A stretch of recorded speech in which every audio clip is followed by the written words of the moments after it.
ಚಿನ್ನದ ಅಂಗಡಿಯವರು ಚಿನ್ನವನ್ನು ಗುಲಾಬಿ ಬಣ್ಣದ ಕಾಗದದಲ್ಲಿ ಏಕೆ ಇಟ್ಟುಕೊಡುತ್ತಾರೆ?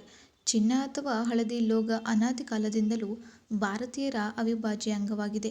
ಏನೇ ಶುಭ ಕಾರ್ಯ ನಡೆಯಲಿ ಚಿನ್ನವನ್ನು ಧರಿಸುವುದು ವಾಡಿಕೆಯಾಗಿದೆ. ಅದರಲ್ಲೂ ಮದುವೆಯಂತ ಬಂದಾಗ ಚಿನ್ನ ಮುಖ್ಯವಾಗಿ ಬೇಕೇ ಬೇಕು. ಅಂದಹಾಗೆ ಇಂದು ಚಿನ್ನ ಕೊಳ್ಳುವವರ ಸಂಖ್ಯೆ ಕೂಡ ಗಣನೀಯವಾಗಿ ಹೆಚ್ಚಾಗುತ್ತಿದೆ. ಭಾರೀ ಬೇಡಿಕೆ ಇರುವುದರಿಂದಲೇ ಬೆಲೆ ಕೂಡ ಗಗನಕ್ಕೆ ಏರುತ್ತಿದೆ. ಚಿನ್ನವನ್ನು ಖರೀದಿ ಮಾಡುವಾಗ ಅದನ್ನು ಗುಲಾಬಿ ಅಥವಾ ಲೆಜೆಂಡಾ ಕಾಗದದಲ್ಲಿ ಸುತ್ತಿ ಇರುವುದನ್ನು ನೀವು ನೋಡಿದ್ದೀರಾ? ಚಿನ್ನ ಕೊಡುವಾಗಲೂ ಗುಲಾಬಿ ಬಣ್ಣದ ಕಾಗದದಲ್ಲಿ ಸುತ್ತು ಕೊಡುತ್ತಾರೆ. ಈ ಬಣ್ಣದ ಕಾಗದವನ್ನು ಏಕೆ ಬಳಸುತ್ತಾರೆ ಎಂದು ಎಂದಾದರೂ ಯೋಚಿಸಿದ್ದೀರಾ? ಅದಕ್ಕೆ ಒಂದು ಕಾರಣ ಇದೆ. ಅದೇನೆಂದು ನಾವೀಗ ತಿಳಿಯೋಣ.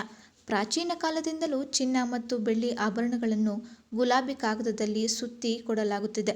ಆಭರಣಗಳ ಮೇಲಿನ ಗೀರುಗಳನ್ನು ತಪ್ಪಿಸಲು ಇದನ್ನು ಮಾಡಲಾಗುತ್ತದೆ.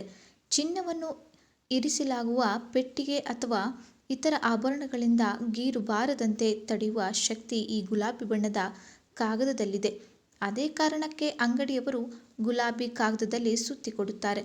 ಅಲ್ಲದೆ ಗುಲಾಬಿ ಕಾಗದವು ಸ್ವಲ್ಪ ಲೋಹೀಯ ಹೊಳಪನ್ನು ಹೊಂದಿರುತ್ತದೆ.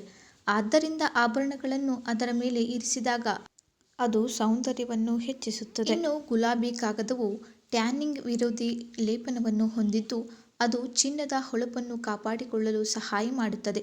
ಅಲ್ಲದೆ ಇದು ತೇವಾಂಶ ಮತ್ತು ಧೂಳಿನಿಂದ ರಕ್ಷಿಸುತ್ತದೆ. ಇದಿಷ್ಟೇ ಅಲ್ಲದೆ ಗುಲಾಬಿ ಬಣ್ಣವು ಸಂತೋಷ ಮತ್ತು ಸಕಾರಾತ್ಮಕ ಶಕ್ತಿಯನ್ನು ಸಂಬಂಧಿಸಿದ ಬಣ್ಣವಾಗಿದೆ. ಚಿನ್ನದ ಆಭರಣಗಳು ಕಾಲಾನಂತರದಲ್ಲಿ ಸ್ವಲ್ಪ ಕಪ್ಪಾಗುತ್ತದೆ. ಆಕ್ಸಿಡೀಕರಣ ಪ್ರಕ್ರಿಯೆಯನ್ನು ನಿಧಾನಗೊಳಿಸಲು ಸಹಾಯ ಮಾಡುತ್ತದೆ ಎಂದು ತಜ್ಞರು ಹೇಳುತ್ತಾರೆ. ಈ ಕಾರಣಗಳಿಂದ ಚಿನ್ನವನ್ನು ಗುಲಾಬಿ ಬಣ್ಣದ ಕಾಗದದಲ್ಲಿ ಸುತ್ತಿ ಇಡಲಾಗುತ್ತದೆ. ನೋಡಿದ್ರಲ್ಲ ಸ್ನೇಹಿತರೆ, ನೀವು ಕೂಡ ಇನ್ಮುಂದೆ ಚಿನ್ನ ಖರೀದಿಸಿದಾಗ ಅವರು ಕೊಟ್ಟ ಗುಲಾಬಿ ಬಣ್ಣದ ಕಾಗದವನ್ನು ಎಸೆಯಬೇಡಿ. ಆ ಕಾಗದವನ್ನು ಹಾಗೇ ಇರಿಸಿಕೊಂಡು ಬಳಕೆಯನ್ನು ಮಾಡಿ ಹಾಗೂ ನಿಮ್ಮ ಚಿನ್ನವನ್ನು ಸದಾ ಹೊಳೆಯುವಂತೆ ಇಟ್ಟುಕೊಳ್ಳಿ. ನೋಡಿದ್ರಲ್ಲ ಸ್ನೇಹಿತರೆ, ಈ ವಿಡಿಯೋ ನಿಮಗೆ ಯೂಸ್ಫುಲ್ ಅನಿಸಿದರೆ ಒಂದು ಲೈಕ್ ಮಾಡೋದನ್ನು ಮರಿಬೇಡಿ.